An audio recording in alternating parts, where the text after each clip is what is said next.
Sarah Kogan, and I'm the stylist for 100 Years of Underwear. Today we look at underwear as literally just like your actual underwear that you're wearing that is form-fitted, and like earlier underwear wasn't. Before bloomers were nothing. Bloomers came in when the dresses in the middle of the 1800s got shorter.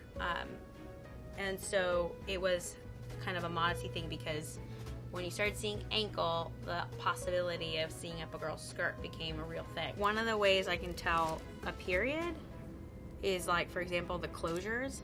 So you see here we've got a zipper, and that tells me that this girdle came from after the 40s, whereas if it's a hook and eye closure or snaps, that's a earlier means of closure.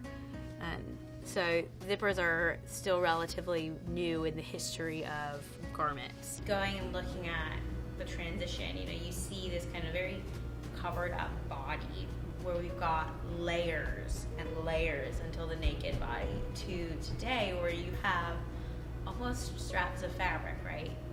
Everything's really minimal, even to the point of what we're not showing in this, right, is the evolution of like tape-on underwear, right? So you've got the new bras and the pasties, so you get different cup size shapes, you get different seam lines in the garments of like, we want to focus more on this, or we want to focus more on curves there. There is definitely a myth that there weren't any plus size women. It was less common, but women also had a lot more control as an individual over their clothes, so people made their own garments. Every decade's gotten more comfortable with it than the decade prior. That's not only in the actual cuts of the garments, but the fabrics used. In the early 20th century, you only had wool and silk and cotton and linen, right? So natural fibers in order to make things. Rayon came in towards the beginning of the century, and then you get nylon and polyester. Yeah, this is rubber.